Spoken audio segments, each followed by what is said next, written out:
Hello and welcome to उन्नति IAS. शैक्षिक प्रशासन और प्रबंधन के सिलेबस में हम विश्वविद्यालय प्रणाली में सूचना संचार प्रौद्योगिकी देख रहे थे, आईसीटी इन यूनिवर्सिटी सिस्टम के बारे में देख रहे थे। और इस टॉपिक का ये हमारा 5वां और लास्ट लेक्चर है। इसके बाद हमारा ICT in university system complete हो जाएगा और साथ ही हमारा इग्नू का असिस्टेंट रजिस्ट्रार के सिलेबस का पार्ट 2 भी पूरा कंप्लीट हो जाएगा।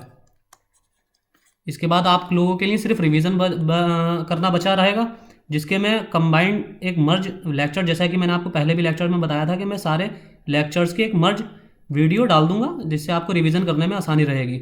सारे टॉपिक्स की टॉपिक बाय टॉपिक, जैसे पर्सनल एडमिनिस्ट्रेशन की अलग, एजुकेशन की अलग, हायर एजुकेशन सिस्टम की जैसे कि मैंने डाल रखी है, उसी तरह फाइनेंशियल की और ये आईसीटी की रह गई है। ये दोनों वीडियोज़ भी मैं मर्ज कर हमारे चैनल पर अपलोड कर दी जाएगी।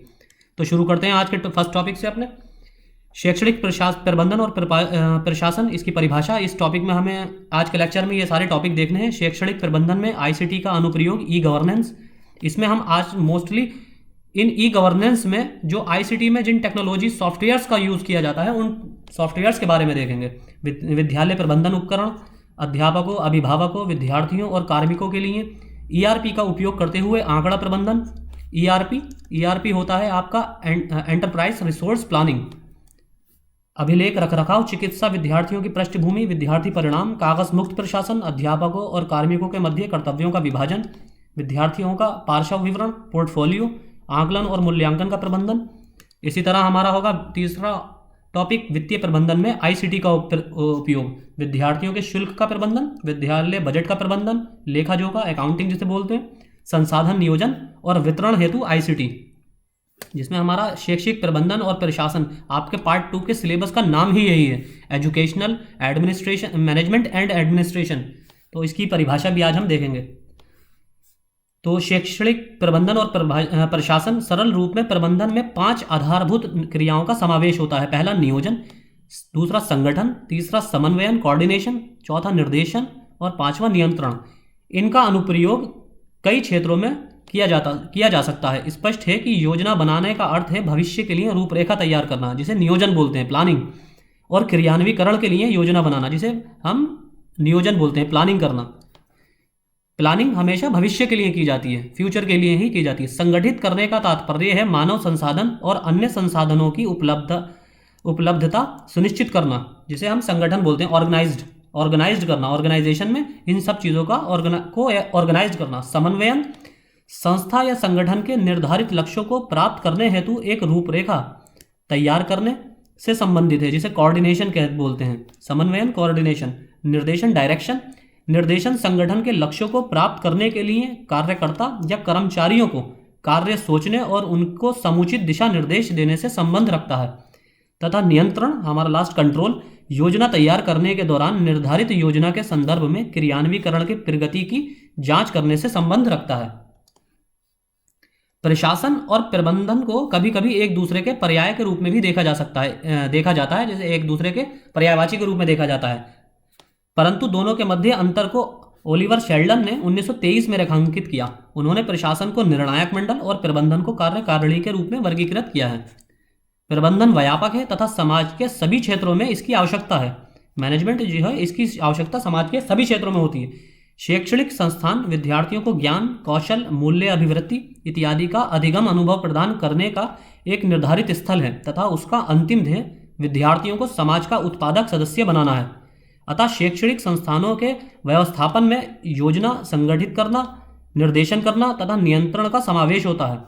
शैक्षणिक प्रबंधन का मुख्य लक्ष्य भौतिक तथा मानव संसाधनों का समुचित उपयोग करना है। शैक्षणिक प्रबंधन हेतु बहु कौशल से युक्त प्रबंधकों की आवश्यकता होती है। इनमें मानव कौशल के अतिरिक्त प्रबंधकीय, आर्थिक, लेखा जोखा और बजटिंग, व्यावसायिक, तकनीकी और सुरक्षा कौशलों का समावेश होता है। अब 4 प्रकार के महत्वपूर्ण प्रबंधकीय कौशल निम्नलिखित हैं। यहाँ 4 प्रकार के प्रबंधकीय मैनेजमेंट स्किल्स की बात की गई है। इसमें पहला तकनीकी कौशल, टेक्निकल स्किल।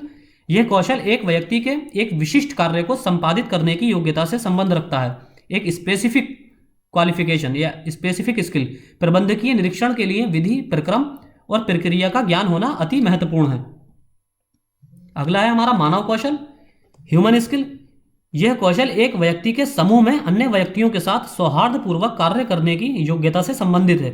समूह में वो नेतृत्व करने, प्रेरित करने तथा निर्दिष्ट लक्ष्यों को प्राप्त करने के लिए एक समुचित वातावरण का निर्माण करने की योग्यता होना आवश्यक है। अगला है हमारा संकल्पनात्मक कौशल। यह कौशल एक व्यक्ति के शैक्षणिक उद्देश्यों और क्रियाकलापों को समग्र रूप से समझने और समन्वित करने हेतु अमूर्त परिस्थितियों की संकल्पना करने की योग्यता से संबंधित है। फिर है प्रशासनिक कौशल, एडमिनिस्ट्रेटिव स्किल्स। यह योजना बनाने, संगठित करने, प्रेरित करने, निर्देशित करने, नियंत्रित करने तथा समन्वित करने के कौशलों से संबंधित होता है। अब शैक्षणिक प्रबंधन में आईसीटी का अनुप्रयोग एप्लीकेशंस मैनेजमेंट, एजुकेशनल मैनेजमेंट में आईसीटी का जो एप्लीकेशन है, ई गवर्नेंस जिसे बोलते हैं, शैक्षणिक प्रबंधन में कई प्रकार की गतिविधियां जैसे प्रवेश, रिकॉर्ड संचय, संसाधन प्रबंधन इत्यादि का समावेश होता है तथा आईसीटी इन सभी गतिविधियों के क्रियान्वीकरण में एक महत्वपूर्ण भूमिका प्रभावकारी ढंग से निभाती है। इसका उपयोग एक शिक्षण संस्थान में विद्यार्थी प्रशासन से लेकर विभिन्न संसाधनों के प्रशासन के लिए किया जा सकता है। शैक्षिक प्रबंधन के 3 प्रमुख क्षेत्रों में आईसीटी का उपयोग किया जा सकता है। ये 3 क्षेत्र कौन से हैं? पहला है विद्यार्थी संबंधी, इलेक्ट्रॉनिक रूप से प्रवेश, पंजीकरण, नामांकन, समय सारणी, कक्षा प्रबंध, विद्यार्थियों की उपस्थिति, प्रगति पत्र, छात्रावास, आवागमन एटसेट्रा इत्यादि। अभी हम इन सब के एप्लीकेशंस भी देखेंगे कि इन सब को मैनेज करने के लिए किन किन सॉफ्टवेयर्स की हमें जरूरत पड़ती है आईसीटी में। अध्यापक संबंधी शिक्षण अधिगम गतिविधियों के लिए आईसीटी का उपयोग इसके अतिरिक्त अन्य क्षेत्रों में जैसे रिकॉर्ड रखरखाव में, सेवा नियम, सीबीएसई तथा एनसीईआरटी से प्राप्त नवीनतम निर्णय।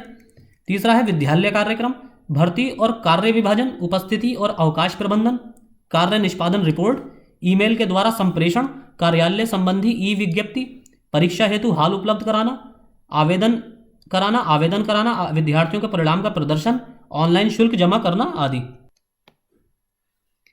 आगे है हमारा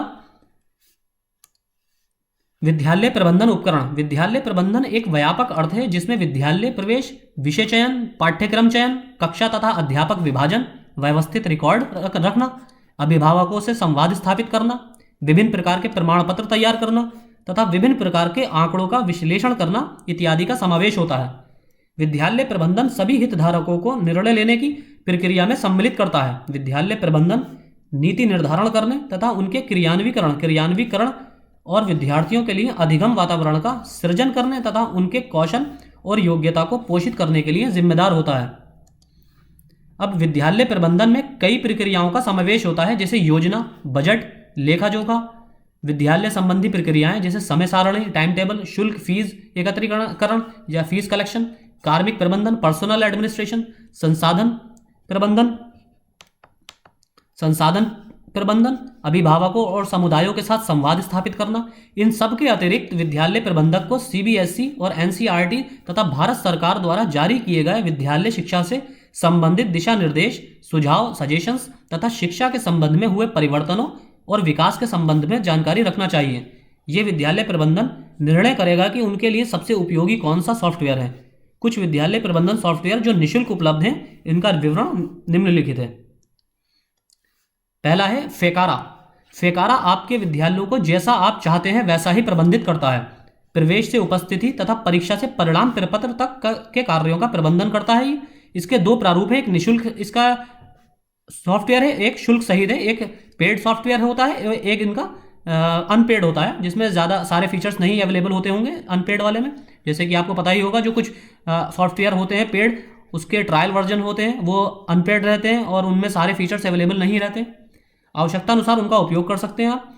ये शैक्षणिक संस्थानों के लिए आधुनिक प्रशासन और प्रबंधन विशेषताओं से युक्त है। इसके माध्यम से अधिगम, प्रशासन और प्रबंधन गतिविधियों को सफलतापूर्वक कार्यान्वित किया जा सकता है। ये परीक्षा, दत्त कार्य, बजट और आंतरिक संदेशों को सुव्यवस्थित ढंग से संपादित करता है। ये पूर्ण रूप से निःशुल्क नहीं है। निःशुल्क प्रारूप लघु विद्यालयों के लिए है। शुल्क अदा करके अतिरिक्त आंकड़े एकत्रीकरण क्षमता तथा अन्य विशेषताओं को बढ़ाया जा सकता है। जैसे कि मैंने आपको बताया, इसके फीचर्स को आप पेड वर्जन में प्राप्त कर सकते हैं। दूसरा है टीएस स्कूल्स, ये भी एक सॉफ्टवेयर है। TS school time software school का लघु रूप है। ये एक विद्यालय प्रशासन और प्रबंधन सॉफ्टवेयर है जिसका उपयोग सभी प्रकार के विद्यालय कर सकते हैं। प्रबंधन के लिए इसमें विविध प्रकार के मॉड्यूल उपलब्ध हैं। फेकारा की तरह टीएस स्कूल एक बेसिक प्रारूप विशेषताओं के साथ उपलब्ध है, परंतु संपूर्ण क्रियाकलापों को संपादित तथा सहायता करने वाला प्रारूप शुल्क के साथ उपलब्ध होता है। यानी कि इसका भी एक ट्रायल वर्जन है और एक पेड वर्जन है जिसमें सारे फीचर्स अवेलेबल रहते हैं। तीसरा है हमारा फेडाना। फेडाना एक ऐसा विद्यालय प्रबंधन सॉफ्टवेयर है जो निःशुल्क और मुक्त स्रोत पर उपलब्ध है। इस सॉफ्टवेयर के माध्यम से शैक्षणिक संस्थानों के विद्यार्थियों, अध्यापकों, कर्मचारियों, विषयों और प्रणाली तथा प्रक्रिया को प्रभावकारी ढंग से संचालित किया जा सकता है। यह रूबी ऑन रेल्स पर आधारित है जिसे फोराडियन टेक्नोलॉजीज की एक टीम द्वारा विकसित किया गया था। इस प्रोजेक्ट को मुक्त रूप से फोराडियन द्वारा प्रस्तुत किया गया और वर्तमान में मुक्त स्रोत समुदाय द्वारा इसका रखरखाव किया जाता है। अगला है हमारा स्कूल टूल। स्कूल टूल निःशुल्क मुक्त स्रोत वेब आधारित विद्यार्थी सूचना प्रणाली है।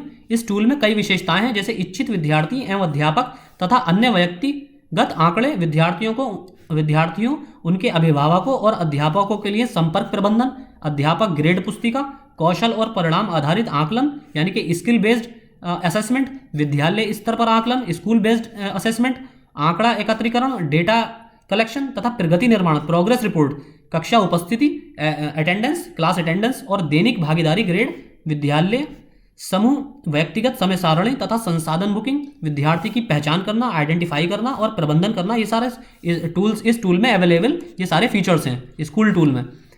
इस टूल में नियमित अद्यतन करने की सुविधा है, यानी कि इसमें रेगुलर अपडेट्स रहती हैं। स्कूल टूल को पाइथन की सहायता से बनाया गया। पाइथन एक प्रोग्रामिंग लैंग्वेज है, ये आपको पता ही होगा पाइथन, तथा लाइनेक्स तथा यूबंटू द्वारा संचालित किया जाता है। इसका अपना वेब सर्वर और डेटाबेस है। इसकी केवल एक ही कमी है कि ये शिक्षण अधिगम केंद्रित है, एजुकेशनल लर्निंग सेंट्रलाइज है तथा अध्यापक सहायतार्थ विशेषताओं से युक्त है। ये प्रशासनिक कार्य जैसे शुल्क और अकाउंटिंग विशेषताओं से युक्त नहीं है, यानी कि इसमें आप फीस कलेक्शन और अकाउंटिंग की डिटेल्स, इस तरह के फीचर्स आपको इसमें अवेलेबल नहीं होते हैं। फिर है आपका open admin for schools. Open admin for schools एक मुक्त रूप से मिलने वाला निःशुल्क सॉफ्टवेयर पैकेज है तथा GNU जनरल लाइसेंस पब्लिक द्वारा अधिकृत है। ओपन एडमिन फॉर स्कूल विविध विशेषताएं उपलब्ध कराता है, जैसे उपस्थिति, रिपोर्ट प्रबंधन प्रणाली। ये सभी सॉफ्टवेयर विद्यालय प्रबंधन प्रशासन से संबंधित हैं, जो निःशुल्क और मुक्त स्रोत के रूप में उपलब्ध हैं। विद्यालय अपनी आवश्यकता तथा सुविधा अनुसार इसमें से उचित सॉफ्टवेयर का चयन कर सकते हैं। भारत सरकार ने इस दिशा में शाला दर्पण नामक कार्यक्रम की शुरुआत की है। यह ई गवर्नेंस के अंतर्गत एक विद्यालय प्रबंधन सॉफ्टवेयर है। शाला दर्पण विद्यार्थियों, अभिभावकों और समुदायों को सेवा उपलब्ध कराने हेतु तैयार की गई विद्यालय प्रबंधन प्रणाली है। स्कूल मैनेजमेंट सिस्टम है। विद्यालय सूचना प्रणाली में विद्यालय विवरण प्रबंधन, विद्यार्थी विवरण प्रोफाइल प्रबंधन, कर्मचारी सूचना, विद्यार्थी उपस्थिति, अवकाश प्रबंधन, रिपोर्ट कार्ड, पाठ्य चर्चा, विद्यार्थियों अध्यापकों की उपस्थिति के संबंध में अभिभावक प्रशासक के लिए SMS अलर्ट का समावेश है। इसमें SMS अलर्ट की भी सुविधा रहती है। फिर हमारा अगला अध्यापकों, अभिभावकों, विद्यार्थियों और कार्मिकों के लिए उपक्रम संसाधन योजना के द्वारा डेटाबेस प्रबंधन, ERP के द्वारा एंटरप्राइज रिसोर्स प्लानिंग। डेटाबेस प्रबंधन शैक्षणिक प्रबंधन का एक महत्वपूर्ण आयाम है, क्योंकि यह भविष्य के लिए निर्णय लेने में सहायता करता है तथा नीति निर्धारण करने में प्रभावी साबित होता है।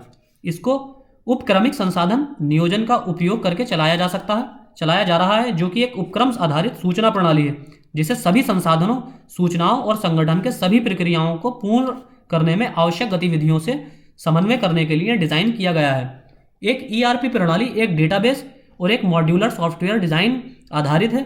डेटाबेस एक संस्था के सभी विभागों के सूचनाओं का सतत रूप से संग्रहण करता है। मॉड्यूलर सॉफ्टवेयर डिजाइन का अर्थ है संस्था अपनी आवश्यकता अनुसार प्रणाली में अनावश्यक मॉड्यूल को लोड किए बिना मॉड्यूल का चयन कर सकते हैं। अगला है हमारा वस्तुतः ERP का उपयोग सभी प्रकार के संस्थानों में किया जाता है, चाहे वो शैक्षणिक हो या व्यावसायिक, छोटे संस्थान हो या बड़े संस्थान कई मॉड्यूल जैसे वित्त संसाधन इत्यादि का उपयोग प्रभावी प्रबंधन के लिए ERP में करते हैं। परंतु प्रणाली को ERP कहने के लिए कम से कम 2 या अधिक मॉड्यूल को एक डेटाबेस में के रूप में संयुक्त करने की आवश्यकता होती है। यानी कि एक मॉड्यूल ERP मॉड्यूल तभी कहलाएगा जब उसमें 2 या 2 से अधिक मॉड्यूल एक डेटाबेस में कंबाइंड होंगे। ERP किसी भी प्रणाली को प्रभावी ढंग से संचालित करने में उपयोगी साबित होती है। ये शैक्षणिक संस्थानों के लिए अत्यंत उपयोगी है। शैक्षणिक संस्थानों में कार्यरत व्यक्तियों की एक बहुत बड़ी संख्या होती है तथा जो कई श्रेणियों में विभक्त होता है। जैसे विद्यार्थी, अध्यापक, कार्यालय कर्मी, प्रयोगशाला कर्मी इत्यादि।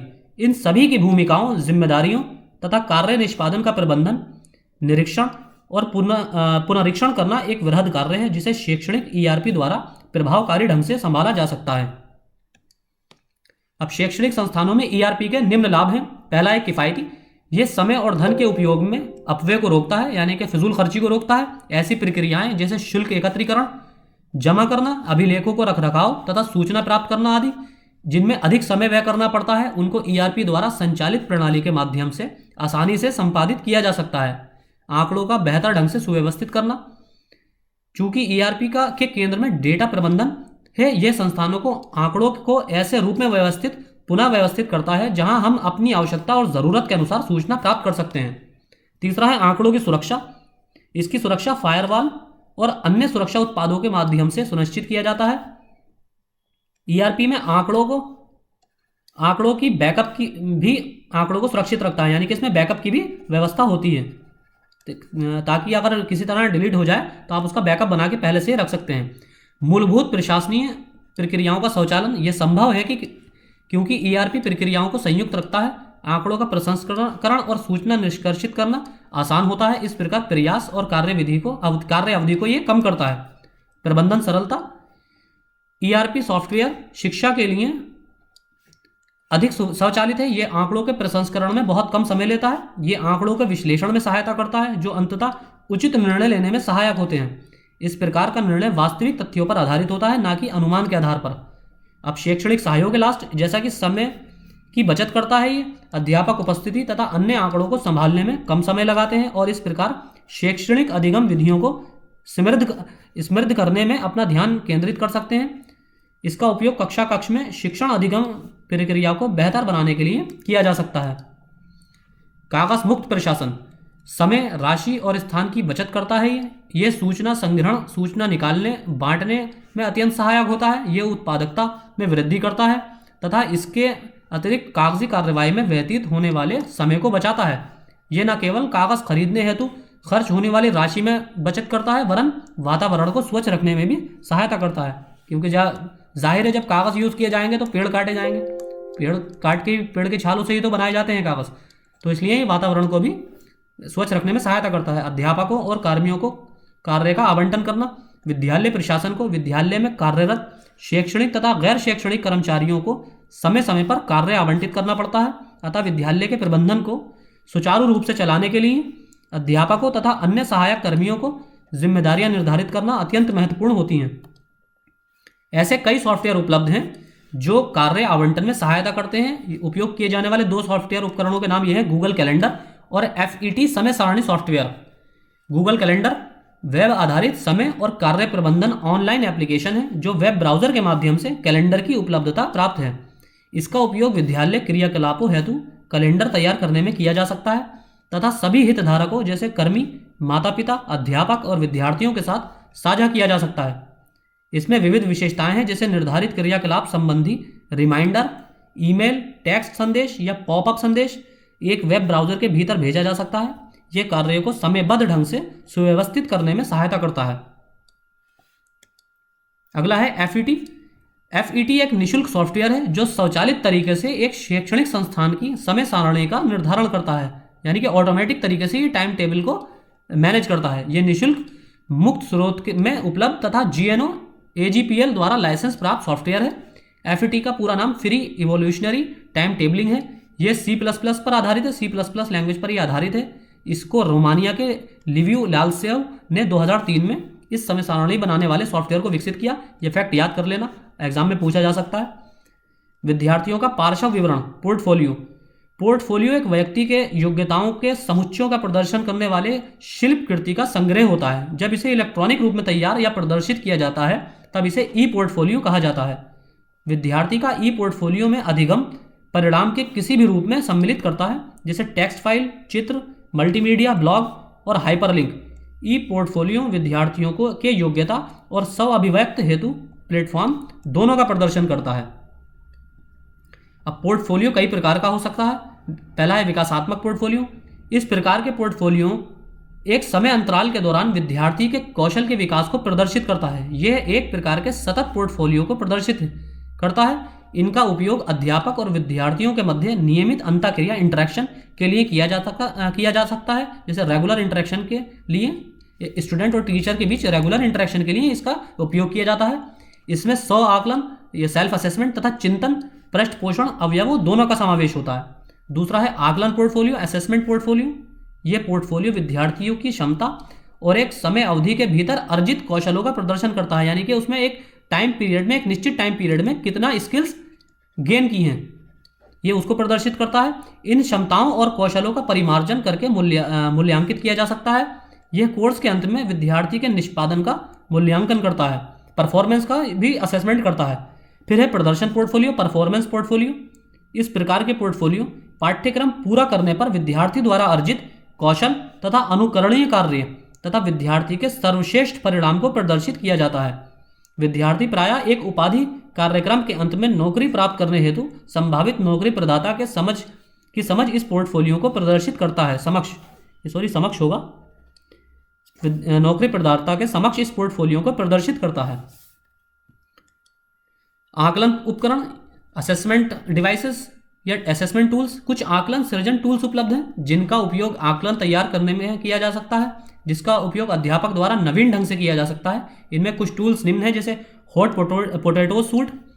यह मुक्त स्रोत आधारित सॉफ्टवेयर है जिसमें 6 एप्लीकेशन है, जिसके माध्यम से आप अंतःक्रियात्मक, बहुविकल्पीय चयन, लघु उत्तर, अव्यवस्थित वाक्य, क्रॉसवर्ड मिलान या जिसे मैच द फॉलोइंग कहते हैं, क्रमबद्धता तथा रिक्त स्थान की रचना कर सकते हैं। यानी कि आप इसमें इस तरह का पेपर या क्वेश्चन पेपर सेट कर सकते हैं कि जिसमें आप अगर जैसे फिल इन द ब्लैंक्स वाले क्वेश्चन देना चाहें तो वो भी इस तरह का एप्लीकेशन इसमें सेट हो सकते हैं। मैच द फॉलोइंग वाले क्वेश्चन भी इसमें सॉफ्टवेयर पर सेट हो सकते हैं और आपके ऑब्जेक्टिव टाइप भी क्वेश्चन सेट हो सकते हैं। अव्यवस्थित वाक्य, जैसे कि आपने देखा होगा बहुत से एग्जाम्स में, जैसे CGL या बैंकिंग के एग्जाम में जो शफल हुए हुए वर्ड आते हैं उनको एक क्रम में व्यवस्थित करना होता है, एक ऑर्डर में उनको लगाना होता है। इस तरह से भी आप क्वेश्चंस इसमें सेट कर सकते हैं। दूसरा है रोगो। ये नॉटिंघम विश्वविद्यालय द्वारा विकसित एक पूर्ण आकलन प्रबंधन प्रणाली है, यानी कि कंप्लीट असेसमेंट मैनेजमेंट सिस्टम। इसके द्वारा ऑनलाइन आकलन की रचना तथा क्रियान्वयन किया जा सकता है। ये आकलन ऑनलाइन प्रणाली संपूर्ण प्रक्रिया में सहायता पहुंचाता है। प्रश्न और प्रश्न पत्र तैयार करने से लेकर परीक्षा परिणाम का विश्लेषण करने तथा रिपोर्ट तैयार करने में सहायक साबित होता है।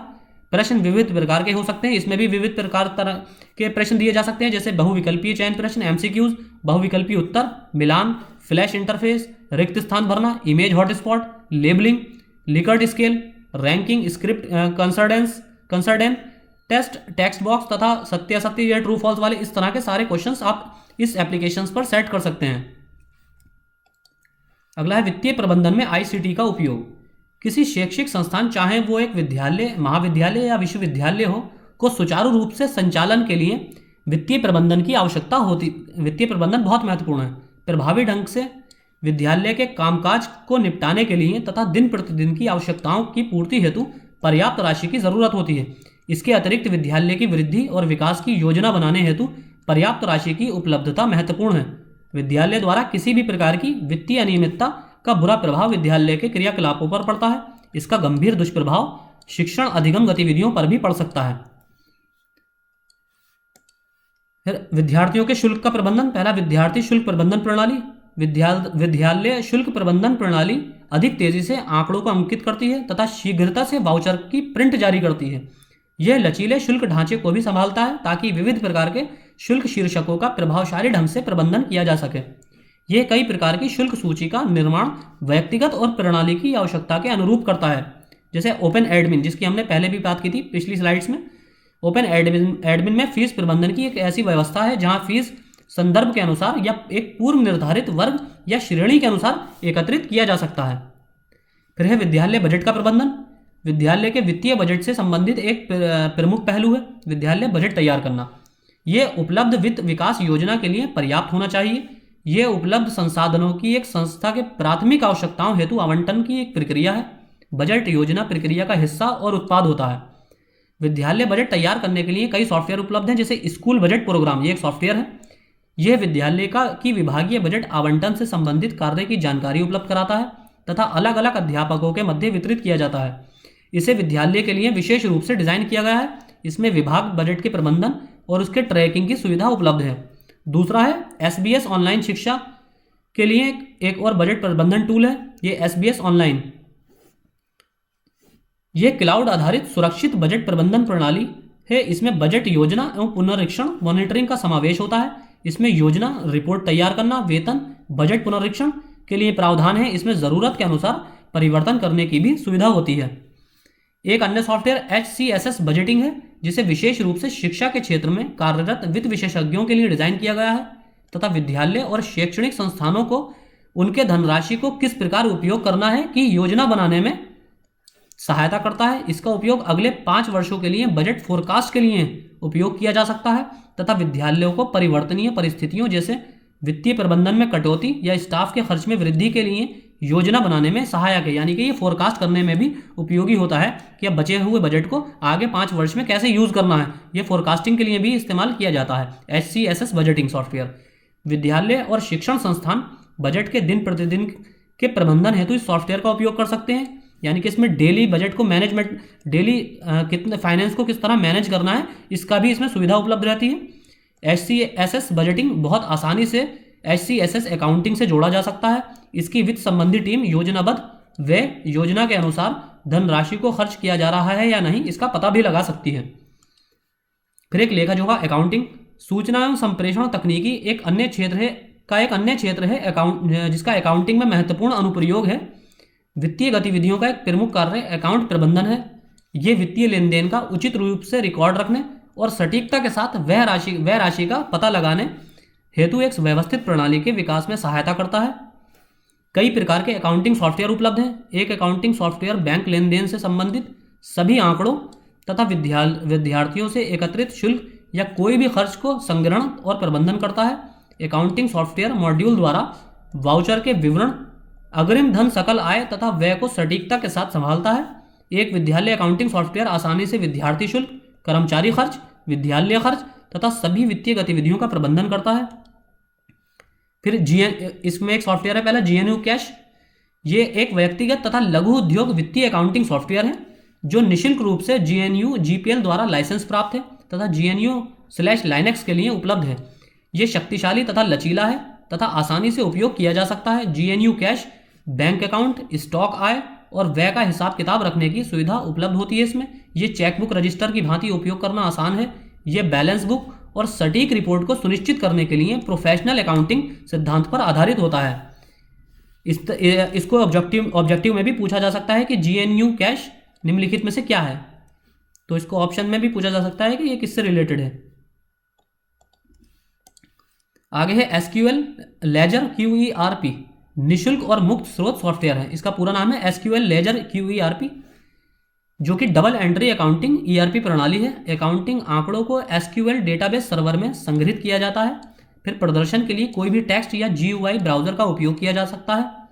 संपूर्ण प्रणाली को अकाउंट चार्ट के माध्यम से जुड़ा रहता है। वस्तु सूची के प्रत्येक आइटम को आय, व्यय, वस्तु सूची तथा कर अकाउंट से जोड़ा जाता है। जब आइटम का क्रय या विक्रय किया जाता है तो अकाउंट स्वतः ही अद्यतन या अपडेट हो जाता है। यानी कि उसमें आप कोई भी किसी भी तरह का अगर मॉडिफिकेशन होता है तो ऑटोमेटिकली अपडेट हो जाता है। कई विद्यालय अकाउंटिंग सॉफ्टवेयर ट्रेडमार्क युक्त सॉफ्टवेयर हैं जो आसानी से उपलब्ध हैं तथा जिनका आवश्यकता अनुसार उपयोग किया जा सकता है। इनमें से कुछ हैं black band school accounting, Zoho books, my school accounting और स्लिक पाई।